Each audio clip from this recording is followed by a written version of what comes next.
वालेकुम सलाम व रहमतुल्लाह। गुज़िश्ता हफ्ते आपने एक आयत पढ़ने का हुक्म दिया था, माफ़ करना मैं देर से देख सका, आज उसकी पाबजाई कर रहा हूँ जी शुक्रिया। तमाम मोमिनीन के लिए।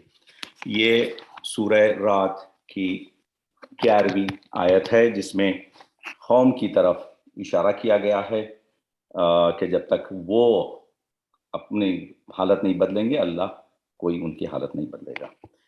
औज़ु बिल्लाहि मिनश शैतानिर रजीम, बिस्मिल्लाहिर रहमानिर रहीम, लहू मुअक्क़िबातुम मिन बैना यदैहि व मिन खल्फ़िही यहफ़ुज़ूनहु मिन अम्रिल्लाह, इन्नल्लाहा ला युग़य्यिरु मा बिक़ौमिन हत्ता युग़य्यिरु मा बिअन्फुसिहिम व इज़ा अरादल्लाहु बिक़ौमिन सूअन फला मुरद्द लहु वमा लहुम मिन दूनिही मिन वाल।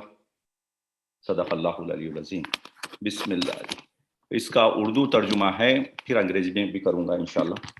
उर्दू तर्जुमा है कि आदमी किसी हालत में हो, उसके आगे उसके पीछे उसके निगहबान फरिश्ते मुकर्रर हैं कि उसकी हुक्म खुदा से हिफाजत करते रहें। जो नेमत किसी कौम को हासिल हो, जब तक वो लोग खुद अपनी नफ्सी हालत में तगय्युर न डालें, खुदा हरगिज तगय्युर नहीं डाला करता। और जब खुदा किसी कौम पर बुराई का इरादा करता है तो फिर उसका कोई टालने वाला नहीं और ना उसके सिवा कोई वाली और सरप्रस्त है। और अंग्रेजी में हमारे भाइयों के लिए जो उर्दू से उतने ज़्यादा बलद नहीं है। बिस्मिल्लाहिर्रहमानिर्रहीम। For every such person there are guardian angels before him and behind him, they guard him by the command of Allah. Allah never changes the condition of a people unless they themselves change what is in their souls. If Allah wills a misfortune, there can be no turning it back, nor will they find besides him anyone to protect them. Sadaqallahul Aliyyul Azim. अल्लाहुम्मा सल्ली अला मुहम्मद व आले मुहम्मद। जज़ाकल्लाह मौलाना।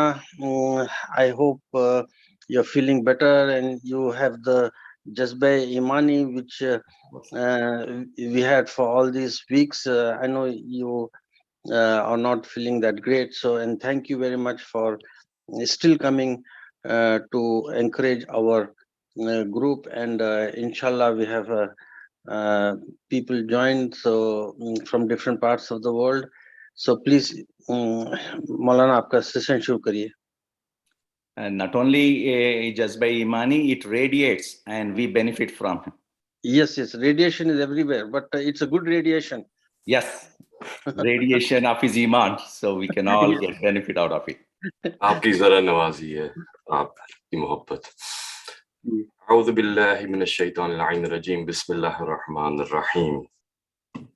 अल्हम्दुलिल्लाहिल्लज़ी ला यब्लुगुहु मिदहतहुल क़ाइलून व लियुहसी नअमाअहुल आदून व ला युअद्दी हक़्क़हुल मुज्तहिदून, अल्लज़ी ला युद्रिकुहु बुअदुल हिमम व ला यनालुहु गौसुल फितन, الذي ليس لصفته حد محدود ولا نعت موجود ولا وقت معدود ولا أجل ممدود، فطر الخلائق بقدرته ونشر الرياح برحمته ووطد بالصخور ميادان أرضه، أفضل الدين معرفته، ثم الصلاة والسلام على أشرف الأنبياء والمرسلين، خير المبشرين والمنذرين، شفيع ذنوبنا وطبيب نفوسنا وحبيب قلوبنا، سيدنا ومولانا أبي القاسم محمد. اللهم صل على محمد وعلى آله الطيبين الطاهرين المعصومين المظلومين، صلوات الله عليهم أجمعين، الذين أذهب الله عنهم الرجس وطهرهم تطهيرا. اللهم صل على محمد وآل محمد، ولعنة الله على أعدائهم أجمعين. أما بعد، بسم الله الرحمن الرحيم. Dearest Momineen Mominat, it is my pleasure, my honor once again to have this opportunity, although I'm not worthy, and so many people here in front of me, my betters in every way. I am humbled and honored to just have this opportunity to discuss the sermon that we have been discussing with you. Of course, our goal is to increase our understanding of Tawheed and of the universe around us, because this enables us to enact our lives according to the way they were meant to be enacted and how the designer and the creator intended it. When you use a machine the way it was intended, that is when it fulfills its full function. And when the creator is Allah and the creation is us, then we have to understand our function. And without knowing our function, we will not achieve the height and the levels that Allah has designated for us. And when we look at prayer and we understand the lutf and the karam that is in prayer, and when we look at the ma'sumin, our aimma, the anbiya, the awliya, the awsiya, when we look at our ulama and we see the way they are engaged in worshiping Allah and how it inspires them and what joy they attain from it, then we come to realize that there is certainly something here which is to be should we say, attained through pleasure. However, what is the pleasure in worship is only begotten once we have ma'rifah. And so understanding Tawheed becomes so essential for us. I'll just share the bare skeleton of my PowerPoint that I have.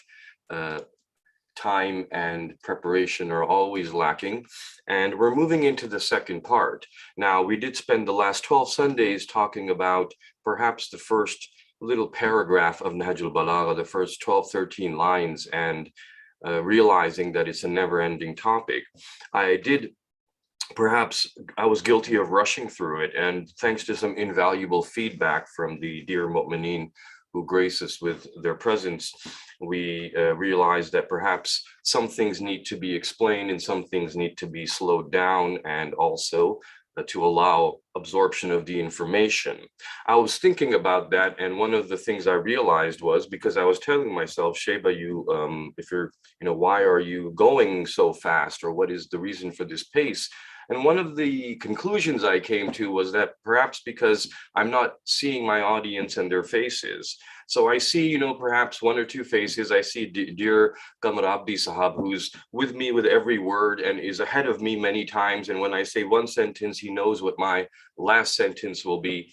And so, and Mustafa Sahab, who's been with me in the same city, and, we discuss a lot. So perhaps I'm seeing those faces and I'm assuming that the other faces are in accordance with that. But of course, everything needs to be processed and it takes time. And when someone speaks, whatever they're saying is just what's in their mind, but how we assimilate it and how we take it forward, that can vary a bit. So I hope you'll excuse me, but nonetheless, you have stuck with me, so I'm so grateful.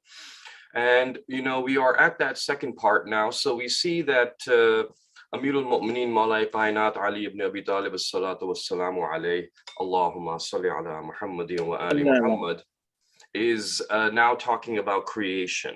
And creation itself is a fascinating topic because it's about us. So we are creation, and we want to understand that because science has been trying to understand it for so long, and science has come to the conclusion that they have seen some pictures, because science seeks evidence and sensory evidence, and it's based on what we can see and hear and test and prove, which is a good thing. So it has its uses. But what happens is you take snapshots. So we have snapshots of creation, and based on those snapshots, we connect the dots, but the connection of our dots is based on our own imagination.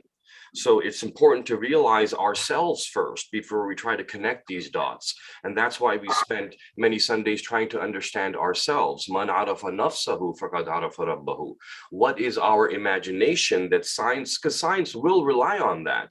At the end, when there is evidence, but then what happens is there is a scientist whose perspective is important, and they are connecting dots based on their belief that there is no creator. But someone who believes there is a creator will connect the dots in a different way. I personally think that if scientists were mostly creationists and we had that perspective, I think we would reach conclusions faster, simply because when the human mind is understanding there is a reason for it, then it seeks the reason. Whereas if the human mind is thinking it is random, then it is not going to seek a reason. And then our reason and intellect is not used to its full function. So when we say, ansha al-khalqa insha'an, and we look at this phrase, the translation I'm using here is just taken from a website. So, QuranAlislam.org, you'll find this over there. And of course, translations are always, hit and miss. Interestingly, my teacher would always tell me that tarjuma, when he spoke, he would say tarjuma is a word that comes from rajam, and the rajam is for throwing stones. And so tarjuma is like throwing a stone. So he would say it's like you close your eyes and throw a stone and hope it hits the target. So when we're translating things, it's going to be hitting the target sometimes, sometimes not. And so it requires elaboration. Arabic is such an ancient language that the older the language, the more variations people have come up with to explain various things in life. So there's a lot of more depth to older languages, and Arabic is a language of incredible depth. And so, of course, when we translate it literally word for word, it might not make perfect sense. But when we say insha'Allah, we understand what insha'Allah means. And we say that if Allah is willing. Now, personally, spending my childhood in Saudi Arabia, inshallah was one of the most common words we heard. But the inshallah that we would hear often in the Middle East, those of you that have worked there and have been there know that sometimes when a Middle Easterner is saying inshallah, that means that maybe it's going to happen, maybe it's not going to happen. In fact, it usually meant when a Saudi said it that if Allah comes and does it himself, it will happen. Otherwise, I don't know if I'll be processing this application tomorrow. So, ba'd salah, inshallah. And that inshallah never came. Allah's inshallah is the opposite of that. Sometimes we say inshallah because we don't want to do something. But when Allah says inshallah, and not that he even says it, but insha itself is something that is coming from within us. We also have our insha. That means there's the insha of Allah, but then our insha is our will, our intent. So our A'immah have said that Allah's creation is his intent. It is his will. That means that when he wills, the way he wills is that we see things come into being. That's very different from my will. To understand my will, I have to see that everything I do in my daily life, in the 24 hours, is based on one original point, and that is the beginning. The beginning of anything you will do in your life is based on your will, your intent, your niyat. So we have a niyat. So when we do our niyah, sometimes it is declared, and that means that we do wuzu with a declaration of niyah. We pray salah or keep Som with a declaration of niyyah. Sometimes we don't declare that niyyah. When it is official ceremonial, we'll declare the niyyah. So somebody who is being sworn into office, if it is a high office of the position of a judge or perhaps some leader in the country, we may find that there is an oath they take and they give their promises and their intentions and their will. So that doesn't mean that everything else we're doing is not based on our niyyah, on our intention, on our insha. It is everything we do, from drinking water to getting ready to go somewhere, to having our breakfast, to talking to somebody in the home, to buying something. Any action whatsoever is starting with our niyyah. That means that although we don't declare it, and sometimes we don't even think about it, sometimes we just act on it right away. There's hardly any time gap between our niyat and then what we're doing. But there is actually always a bit of a gap. So everything we do is within time and space, and it is by mechanisms and mediums and step by step. When Allah has insha, it is very different. So that means that if we want to see his will, his will and intent translates into creation. Our will and intent translates into either thought or word or action. This is what our will and intent does. That means when we will and intend something, we may first think about it, and then we may speak about it if the intention was to say something, or we may act upon it if the intention was to perform an action. Allah's will is not enacted by word necessarily or by action, for he is the creator of word and the creator of action. So to understand his will and what happens after that, I have to first look at my own. So if I'm thirsty, I will drink water. That means that first I had to have the idea that I am thirsty. And then I have the intention to drink water. So I reacted to something in my environment. Allah's actions are not like that. Everything he originates is without reaction. He initiated creation most initially. This means that it was the beginning. Before he initiated it, there was no creation.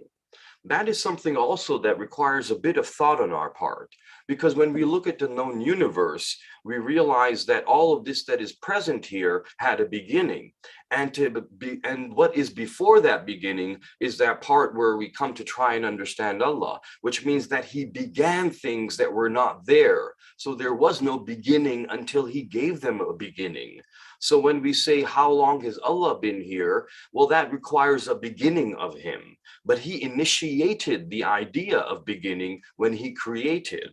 So insha al-khalqa, and khalaqa is a word that we use for creation.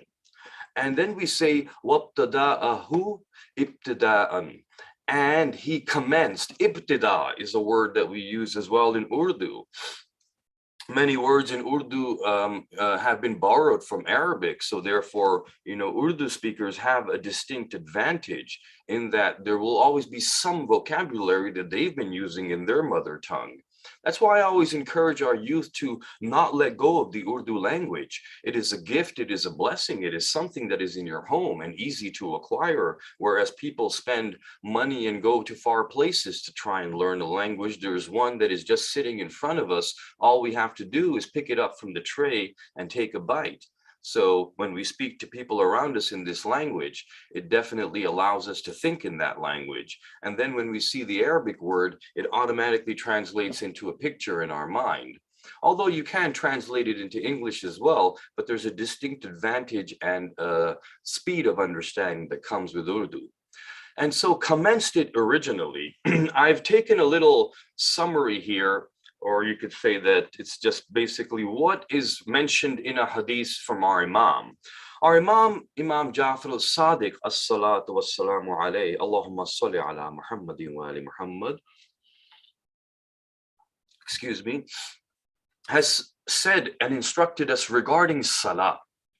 In Bab Tawheed of Al-Kafi we see, and also in the book The Great Imam, which is present in English also, we see that there is a discussion, and he was discussing salah, and he mentions that when you pray, do not imagine Allah. And then when he explains why we shouldn't imagine Allah, he says that anything you imagine will never be outside of creation, and Allah is outside of creation. Now, this to me was a very fascinating sentence, because when I thought about it, I started thinking about imagination and how the Imam is saying that anything we imagine is always within the realm of creation, which means within the realm of our known universe. That means that there is a lot around us, but we do not come up with anything new. So to understand our limitation of not being able to come up with anything new enables us to understand the wondrous power of Allah, where everything he originates and creates is new and has variation and is different. But in my mind, I tried to challenge the idea. So I started thinking, wait a minute, are we not able to imagine things that are not in our known universe? Is that not possible? For example, I grew up as a child reading a lot of fantasy and science fiction.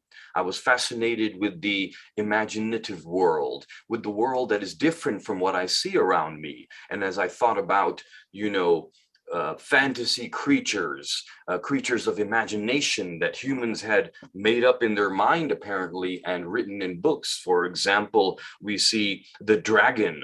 And so, you know, dragons and unicorns and flying horses and the different creatures and different types of creations. Now, we see all the creations around us that are living in biology, but writers have written in fantasy and science fiction about ancient creatures that didn't exist. Of course, it was in their mind, but they came up with all these different ideas, and science fiction stories came up with ideas of how aliens would be.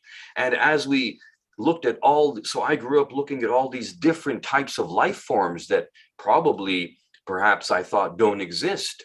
So therefore I started thinking, what does that mean? Does that mean if the Imam is saying that whatever we imagine is within the realm of creation, then therefore is everything we're imagining already created? That means, are there dragons and are there other alien-like creatures that we haven't seen? Is that what it means? Does that mean anything I put in my mind is already there? And it doesn't exactly mean that, I noticed. But as I started to break down what a writer imagines when they're writing down about a imaginative creature that they've created in their mind, I started to realize that what we do in our faculty of imagination is not create new. So we do not do an ibtida of something new when we are imagining. Rather, what we do is, like a painter, with colors that they have, they put them on a canvas.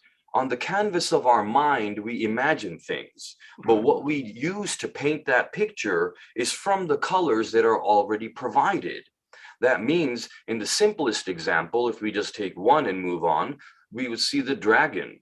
The dragon is a great example because it's not a creature that we think exists, and nor have any fossils been found, yet it is something in imagination. However, when I looked at the dragon in its basic sense, I realized that it was nothing but a large lizard. So really, the imagination of the author to create such a creature, now perhaps they did exist, one could argue, perhaps, and yes, it's possible. Our Earth is very old and creatures have come and gone. And so is it possible? I wouldn't deny it 100%. I haven't seen any evidence for it, of course, but the absence of evidence is not the evidence of absence. So that means if we don't have evidence for something, it's not necessary that it doesn't exist. It simply means that we have not proven its existence yet, nor have we disproven it. However, if we take it not to exist, then you took a large lizard and you took wings and you took fire and you put it together. Neither the large lizard nor the fire nor the wings were new. So then I realized our imaginative capacity is the power to take different creations in the universe and break them apart and rebuild them and put them together. So we don't really come up with anything new. It is said that in Jannah, there will be colors that we have never seen. There will be flavors that we have never tasted. There will be sounds that we have never heard. And I try to imagine that. So I try to imagine a color I have never seen. And I wanted to be the originator of a color. And as I tried to think of a color, I couldn't. But then when I went to the Home Depot store to buy paint for the home, I found that the Home Depot store had 1,000 different colors over there. As I looked at all of them, my head started spinning. I could not at all decide which color to use. I'm so glad that Allah subhanahu wa ta'ala has decided a lot of things for me. If I had to decide my skin color, the shape of my face, my body, I would probably be so indecisive and would take forever to come up with something. But Allah's creation is perfect and in its place, and He knows exactly where to put what. So therefore, when I looked at all those colors, I said, wait a minute, I thought there were 7 colors. Look, humans have invented all these colors over here, so we have created new colors. But in reality, what we did was we took the colors that Allah gave us and mixed them up in different combinations. So we didn't create a new color, rather we just simply took what was there and came up with variations of it. So we can mix and match, we can break apart and rebuild, but to bring something completely new, a completely new flavor. I noticed that in potato chips, when you go to the store, there's so many flavors now, but you never see a completely new flavor. All we're doing is we're taking flavors of other foods. So I saw a potato chip that was like, I don't know, something like beef flavored, for example. So that's not really a new invention, is it? We simply took one flavor from one object and put it into another. So when we realize the limit of our imagination, although it's quite unlimited in a sense that we do a lot with our imagination. I'm not belittling the human imagination. It is a faculty that Allah has bestowed upon us to allow us to understand him. It allows us to reach great understanding and achievements in technology. It is our imagination that took us and said, wait, if a bird has wings, why don't I take an object and make it and shape it with wings so that we can fly? So this idea is based on our imagination, but we would never have come up with an airplane if we had not seen the bird. All of our creations in technology also are taken from nature. So we see that, in hospitals, they came up with a bandage that would be most antimicrobial, and it was based on the design of shark fins. So marine biologists looked at shark skin and saw how bacteria were kept away. And they realized that the sterilization, the anti-infective process of the shark was thanks to the simple jagged edges of the fins as they come together of their skin in various parts. So what they did was they created a bandage like that. They created Velcro because they looked at the burr of bushes and trees, that those sticky little products that trees let out, those white fluffy burrs, B-U-R-R, that is how they invented Velcro. So when we look at creation and pick it apart and put it together, that's what Allah has given us. That is what he has bestowed upon us. That is our imagination. And that faculty differentiates us from all other animals. That means that although today's approach and attitude in the modern world is to try and turn us back to that animal sense, where we are making decisions based on now what other animals do. So we say that, for example, we don't need to drink milk because other animals don't drink milk in adulthood, for example, or we don't need meat because, there's other animals that don't eat meat, etc. When we compare ourselves to animals biologically, there's many similarities, but this one faculty of imagination and intellect and reason and ability to take things apart and put them together is huge. It is such a big difference. This difference will differentiate us in a way that we cannot now compare ourselves to those animals. So therefore, when we are praying and anything we imagine is now coming within our realm of creation. So whether it's colors or flavors, there are limited, this universe is based on a certain amount of light waves in a certain frequency. There are frequencies that we have not captured here yet in the universe. That's why, and flavors, flavors are based upon stimulating your tongue at various points, various taste buds, various combinations of those taste buds will give you a certain flavor. Same thing with fragrances. So really, it's a limit. And when we expand that, then who knows what the expansion is, and who knows what a color would be like that is not here in our universe right now. So there's a certain excitement that comes with that, a curiosity to see what will be in the next realm. If this is just a prologue, if this is a limited look at everything, then what is the unlimited look? If this is just for a little while, a glimpse, just an advertisement, just basically a sneak preview of what is to come. So that's what entices us and excites us about being motivated to achieve something in the next world, because this is just the prologue. And so when we are trying to understand, creation, and we're looking at the word khalaqa, then this verse of the Holy Quran becomes very useful to us as we take a look at this. Bismillahir Rahmanir Rahim. So the basic translation you see here is by one of the English translators, and we see it's Shakir. So, Inna Rabbakum Allahu, indeed, or surely your Lord is Allah. Alladhi, he is the one who khalaqa created. So we're using the word khalaqa for creation here. As-samawati wal ardh, the heavens or the skies and the earth itself. Fi sittati ayamin, in 6 days.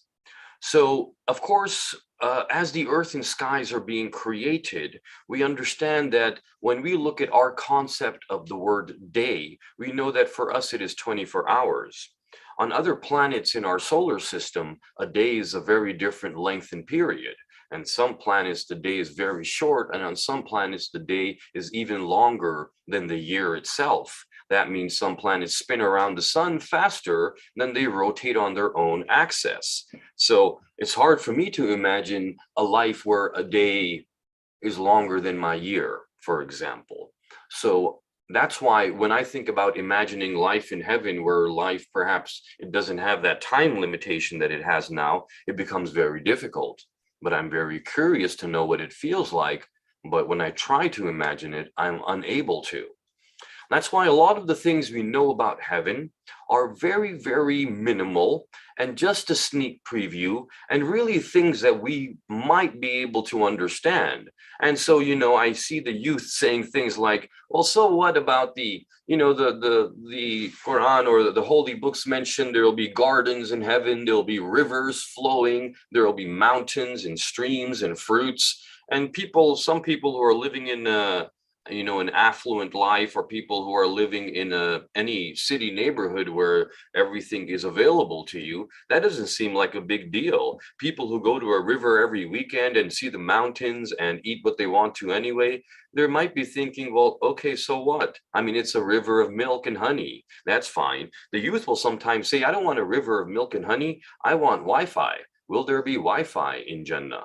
So, when we're looking at and trying to imagine that, I tell them that you're comparing it to your current existence, and it's so different from your current existence that you can't apply it like that. And so that's why the pleasures, the joys, the experiences, it's very, very difficult for us to try and even imagine it. So we just get basically a little vision of it, but we really don't know what it's going to be like. So that's why when we say that the earth and sky wasn't there, then there were no days. But when we're saying sittati ayamin, and we're saying 6 days, and this 6 days we understand could be many different things.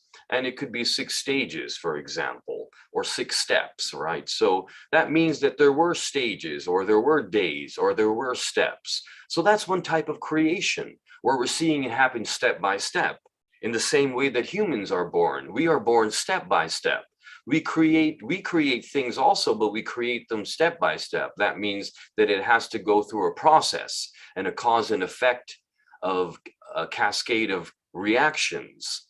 And then ثُمَّ اسْتَوَىٰ عَلَى الْعَرْشِ, and so he raised his throne, يُغْشِي اللَّيْلِ وَالنَّهَارَ, and he throws the veil of night over the day. So the night is chasing the day, and the day is chasing the night.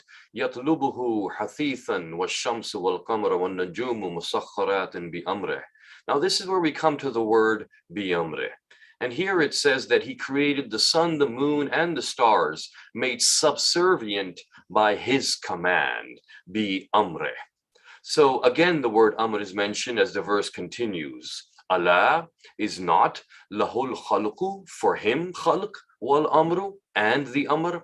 Now here amr is translated as command. Amr is a command, amr is authority, amr is instruction, amr is what enacts the will of Allah. So that means that Allah is using 2 mechanisms, we could say, to bring everything into being. And one of them is khalq and one of them is amr. It's important to understand these 2 so we can understand the different types of beings that are in the universe. Tabarakallahu Rabbul Alameen, and indeed he is the one, surely he is the creator. Surely his is the creation, the command. Blessed is Allah, the Lord of the worlds. So his is the creation and the command. Now, when we look at khalq, it's important to realize that when we come into being, then what's happening is we are coming through stages. We are born as a blank slate.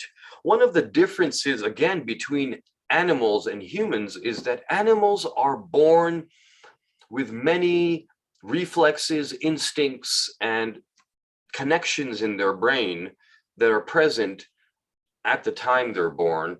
Compared to humans, humans' brains are very unmapped when they are born. The number of synapses is how scientists calculate how much knowledge is present in the brain before birth. As synapses and connections that form in our brain are connections that are formed whenever we learn something new. So when you learn something new, for you, it is knowledge. For the electrical activity of your brain, it is a connection. So when animals are born, we see that they are the most connected. And that means that much of their instinct for survival is already present. Whereas we see for humans, they require far more constant care from their parents. And that's because they will learn a lot more after birth compared to animals. So therefore, we are going through stages. We are born without knowledge, and then we attain knowledge. Interestingly, Allah has introduced some of the prophets that he sent as being born with knowledge. We see Hazrat Isa alayhi salam. We see him in the Quran being quoted as speaking from the cradle. This classical example shows us that prophets are sent with knowledge. They will not be sent to attain knowledge over here. And that makes perfect sense, because how would a teacher learn while they're teaching? Meaning that, sure, a teacher learns while they're teaching in the sense that they learn more, but not in the sense that they're completely blank when they go into a classroom, as blank as the students, and now they're all learning together. Of course, the teacher had to come from somewhere having learned that course already. In the same sense, of course, it makes logical connection that a prophet would be sent in the same way. So that big difference for us is very important, because that tells us that that station and that status is only achieved by those who are sent with knowledge, not by those who try to attain knowledge here. So we as human beings, not sent as prophets, but rather going through stages of evolution of our knowledge and evolution, or stages of development of our body, we do not expect that we know everything. And that's very important. Not to say that a prophet knows everything. It is Allah that knows everything. But what the prophet knows is what Allah considers sufficient for that prophet to implement what the message in their time and in their era, in their land. So when we're saying that, then we realize that we always have to learn. And that's very humbling. And that makes it a little easier for us to understand that we will make mistakes, and we are human beings, and there's always room to learn. And these prophets who came with knowledge, even for them, when we look at the famous incident of Hazrat Musa and Hazrat Khizr alayhi salam in the Quran, we see that Hazrat Musa, who's the prophet, is now going to get instruction perhaps from Hazrat Khizr. So the idea of being taught by another. And that, of course, shows us that Hazrat Musa, though, was still willing to learn, which shows the humbleness and humility and great qualities of a prophet. So that in itself is amazing. So sometimes, we forget how incredible Hazrat Musa is in his humility as well, in that he goes and he is willing to learn. Perhaps because his realm of understanding was in the realm of Sharia and in the realm of the laws that he had to implement. And Hazrat Khizr was enacting at a different level. He was unable to be patient, as the Quran says, and he asked the question when it was not meant to be asked, perhaps. So that was really it, but he was still willing to learn, and he still went along. So that shows you an incredible humility. What is Amr and what is Khalq? So it's important to realize that when we say Khalq, what we are saying is that it is a creation that is coming into being through mechanisms and step by step. On the other hand, Amr is a little different, and Amr is further explained. We see, now this was Surah Al-A'raf, Surah number 7, verse number 54. We see in Surah Yasin, verse number 82, the last surah. And here Amr is explained a little bit. Innama, and this is used to mean indeed only. Amruhu. Amruhu is translated here, his command. So amru is the command itself here. It's in the noun form. And hu means a reference to Allah here, who is the possessor of the amr. So idha is when, arada, when he, and this arada is then the intention. This is the irada. This again ties into our own irada. And that means that Allah's intention is what comes into being. Our intention may happen or may not happen. Our intention is limited by many constraints. So what Allah has done has differentiated us. When we look at us, we can understand that he is different from us. And even with that understanding, we start to understand him who is incomprehensible in his might and glory. Even then we can gain some level of understanding by looking at ourselves. So he limited our intention so that we would see that he has no limits in his intention. Our intention is enacted through steps and mechanisms, so we would realize that his intention has no steps and mechanisms. What he intends will happen. That means even when he creates by creation, the way he is creating is that he wills it and these steps start to occur. So if he wills something to go through in stages, that doesn't mean that he is thinking about each step as it comes up and deciding what to do next. Rather, he wills it to be in stages from the beginning. So that is going to come up a little later as we continue the translation. إِذَا أَرَادَ شَيْئًا أَن يَقُولَ.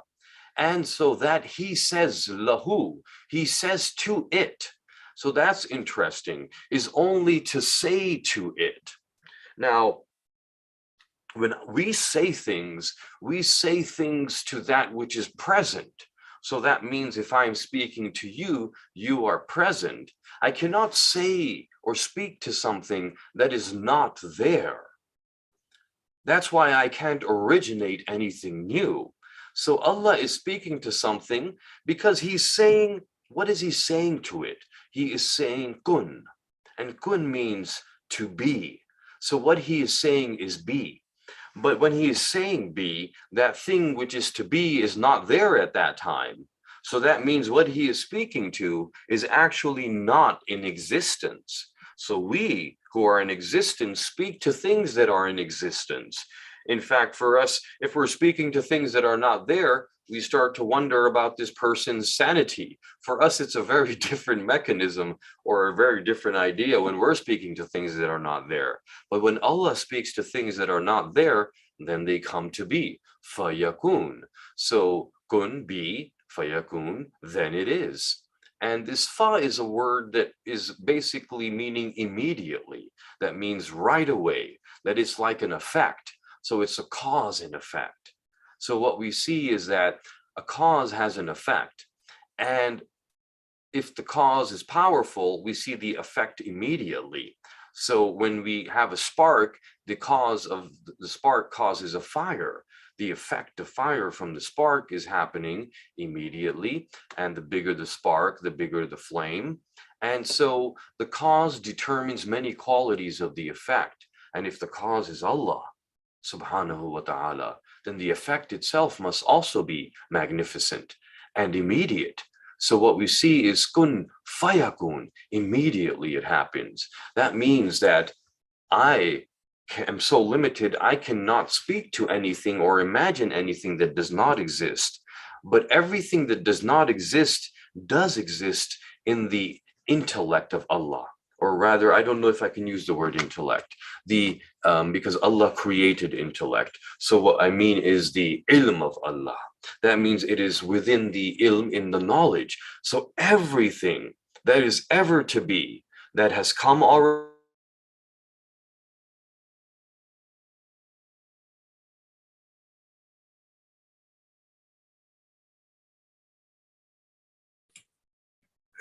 Dr. Saab, we cannot hear you anymore. Can't hear you, sir. Hello? Yeah, cannot hear you. Yeah. He's currently muted. Okay, now he should be okay. Thank you. Can you hear us? I can hear you. Okay. Not Maulana yet. It is possible he might be having some audio issues, so let's probably give him a minute or two to get back. In the meanwhile, let's thank you all for joining, and let's recite a Surah Fatiha for Sayyid Dawood Haider Rizvi ibn Safdar Ali Rizvi. Thank you. أعوذ بالله من الشيطان اللعين الرجيم بسم الله الرحمن الرحيم الحمد لله رب العالمين الرحمن الرحيم مالك يوم الدين إياك نعبد وإياك نستعين اهدنا الصراط المستقيم صراط الذين أنعمت عليهم غير المغضوب عليهم ولا الضالين بسم الله الرحمن الرحيم قل هو الله أحد الله الصمد لم يلد ولم يولد ولم يكن له كفوا أحد بسم الله الرحمن الرحيم قل هو الله أحد الله الصمد لم يلد ولم يولد ولم يكن له كفوا أحد بسم الله الرحمن الرحيم قل هو الله أحد الله الصمد لم يلد ولم محمد وعلى محمد को पहुंचे उससे जो सवाब पहुंचे मरहूम दाऊद जवारे रहमत में जगह Jazakallah. Dr. You, अस्सलाम वालेकुम, मेरी आवाज आ रही है क्या? Yeah, we can hear you just fine. अच्छा अच्छा. Okay, thank you. Sorry about that. اللهم صل على محمد وعلى محمد وعجل فرجهم. मैंने वैसे कुछ क्लिक तो नहीं किया था, लेकिन कुछ खुद ब खुद ही हो गया. तो अब जाहिर है कि बाज़ दफ़ा इंटरनेट का ज़र्फ नहीं होता. बात तौहीद की हो रही है तो हम इंसानों की समझ में नहीं आती, तो फिर हमारी क्रिएशन है ये इंटरनेट, तो बाज़ दफ़ा ज़र्फ नहीं पकड़ पाता. So as we were saying that, you know, Allah subhanahu wa ta'ala, when his irada comes in, then it is coming in as whatever is in his ilm now will come into being. And if his ilm is infinite, then that means that everything that is coming into being is coming from that infinite knowledge, and that means that it will never end. So the amount of creations and the amount of colors, the amount of sounds and fragrances and different types of universes and different multiverses and different planets and colors and the shapes, everything, what we are seeing is such a limited scope of that, with a few frequencies of light, a few elements. We see this universe. How many elements are in this universe? You know, our periodic table is not over 200. And as we look at the elements, and this is what, like 100 elements? And Allah has created what we see around us. Imagine like the other infinite elements. You know, we see circles and ovals and rotations and elliptical rotations of planets. What about all the other shapes and sizes we haven't seen yet? We see the colors of the rainbow that can be diversified into thousands of colors, and the sounds that can be diversified into thousands of different sounds and intonations, and the different forms of life and the different ways to gain nutrition.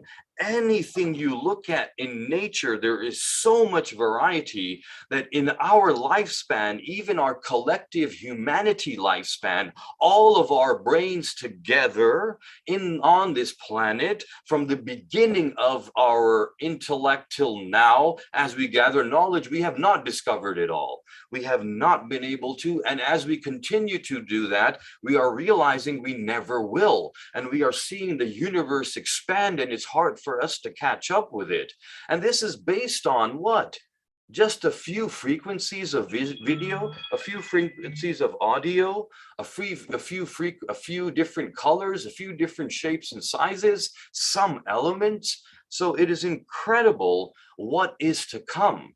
Because what we're seeing is, it can't even be given a percentage. We can't even say, oh, what you're seeing here is 0.01%. The best is yet to come. What you're seeing here is just a little sneak preview. What is to come is incredible. You see, how can we not be fascinated by him, by Allah and his creation and what he has brought into existence? But we have to look at it. We have to try to understand it, because sometimes I notice that people think that as they gain knowledge and become more scientific, they start to think that there is no God, there is no existence like that. It should actually be the opposite. As we start to look at everything around us and realize it is coming from just a few things, from one explosion, we see all of this happening. That's amazing. And the little bit of detail that has gone into this universe, we as human beings are made of elements, and so is our planet and everything around us. And elements are created by the explosion of stars. So is that not incredible that exploding stars eventually become planets and the life on those planets? And Allah has brought all of that into origin by these mechanisms. So the fact that He uses these mechanisms is not like us. When we use mechanisms, we have a limitation because we have to use mechanisms.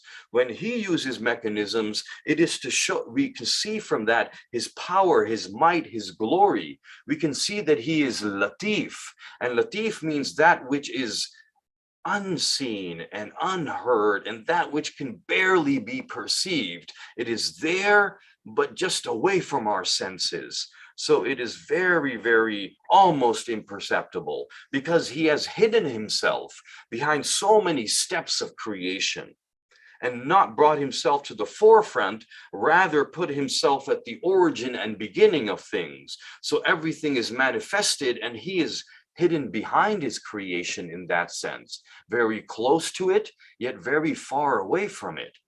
So to say kun fayakun is incredible. And when we look at this, we realize that this amr, something's come into being this way. So if the earth did not come into being this way, be, and so it is, because it came in through the idea of khalq. Because when we look at this verse over here, we see that ala lahul khalqu wal amru is not for Him khalq and amr. And therefore, over here in this verse of Surah Yasin, that was Surah Al-Araf, we see that Amr has not come, we see that Amr has come in over here, but not the word Khalq.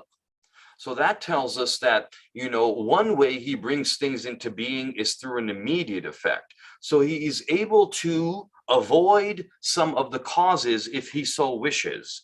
In the simplest example, we see that we as human beings have causes. Our causes are our parents. Allah wants us also to respect our parents and to obey them as an authority because they are the cause and we are the effect. So it is very important for the effect to understand the cause and why Allah chose that cause to be the means for them to come into being.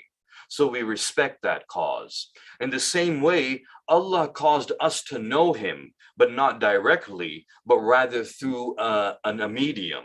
So there was another cause. So Allah causes other causes. So the cause was the ma'sumin, the anbiya, the Aimma. So what we see is they caused us to understand Him, therefore we have to respect that. And that is in our religion, that is in our culture. The wasila, the medium, is always given great respect. That humbles us. It allows us to see our place in the universe and to understand our relation with Allah and with the cause. Because if Allah wanted us to be kun fayakun, then He could have chosen to do that. But He gave us these mechanisms. And in those mechanisms is our humility.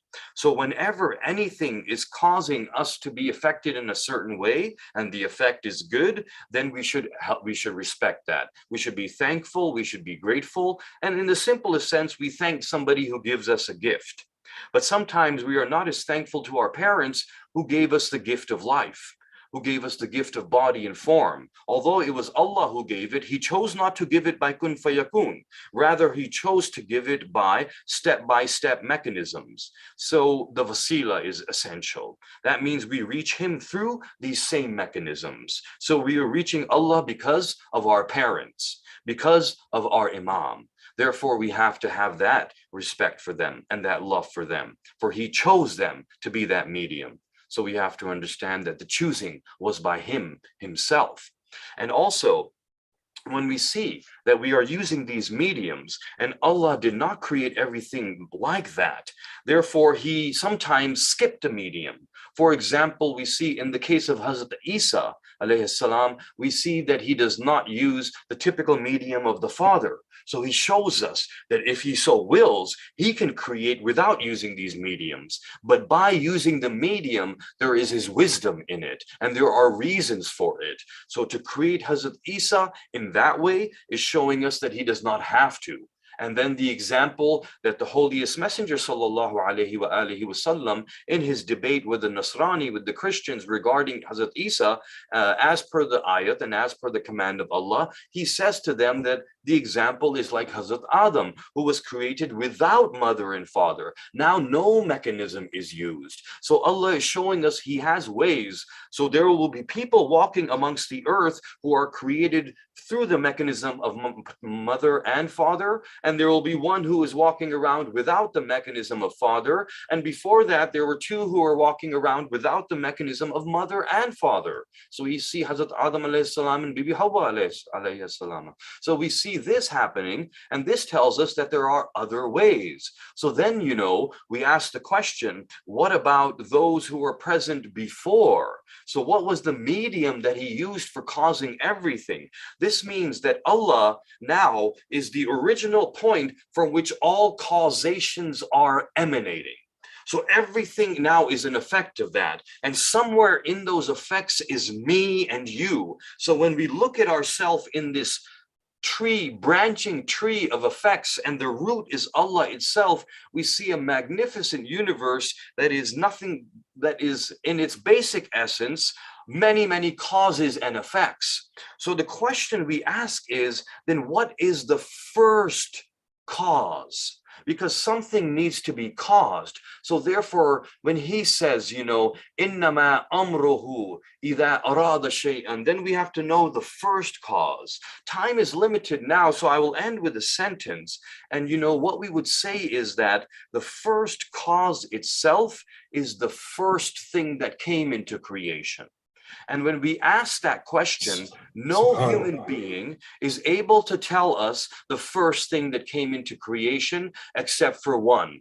And that would have to be the first existence. Only the first existence can tell us, because that one knows. Everything else comes after. What comes after is not able to look back and see. That is why Allah also, in us, in that sense, in our memory, I don't remember going through the stages of creation. I don't remember the first trimester in my mother's womb. I don't remember when I was one cell. I was one cell at one time. I was hayat. I had been given a ruh. I was alive, but I don't remember that. I don't remember anything even in the first few years. So if I see that, how am I to know what was before me when I do not even know what is within me? But the first existence can tell you. And there is only one who said, Awwalu ma khalaqallahu. And this hadith is in all of our sects of Islam. We accept this. Awwalu ma khalaqallahu. The first thing that Allah created. And it was only one who said it, the holiest Prophet sallallahu alaihi wa alihi wa sallam. Allahumma salli ala Muhammadin wa ali Muhammad. Awwalu ma khalaqallahu nuri. So we understand by this our place in the universe and the ma'sumin. Their nur was the first that was created. Therefore, we see now every other effect will be because of this. So this is the original. Now, how much respect we have for our parents as they are our medium? Now you have to multiply that as you go each level. That means that your parents were caused by their parents, were caused by their parents. So as you go up in each generation, you magnify it. And then you come to Hazrat Adam, who is the original cause. How much respect should we have for him? And then you come to the cause of the universe itself. And that's what we say in Hadith Qissa, that inni ma khalaqtu sama'an mabniyatan, and the sentence goes on, wala ardham madhiyya. So we see nothing was created but for them. So therefore, that is why they were the best able to come and explain to us these words. When we look at the words of Amirul Mu'mineen, we see that Amirul Mu'mineen came and explained things that never, ever could anybody have imagined. How is it possible to read these words? That is why one said when they read these words that this person who said these words either and that's the first sermon of Nahjul Balagha, either created the universe or was present when it was created. The Masumeen were present when it was created because they were the cause. So when this verse says, Innama amru, amruhu, amruhu means his amr. His amr is different from him because his amr means his possession. The amr is in his possession. He has control over it. That is why he says in the last verse, verse 83, فَسُبْحَانَ الَّذِي, and then he says, فَسُبْحَانَ الَّذِي, and Subhan is he, and who is Subhan? He is the one who is Subhan, who has all of this. إِنَّمَا أَمْرُهُ إِذَا أَرَادَ شَيْئًا أَن يَقُولَ لَهُ كُن فَيَكُونُ. And so we see over here that Amr is not Allah. Amr is his possession. Therefore, Amruhu is this Amr is the Masumi. That means when he gave a command, his command came into being because everything that he wills exists. So when he gave the command, it immediately came into an existence form. This form was Nur. This form was Masumin. So everything they do is his command, not because they know his command, because they are his command. They are his light. It is something that is very different. If I give someone a command, they hear my command and then they enact it. But Allah's command is an existence that always knows what his will is. So it is a connection that is beyond what we have as connection.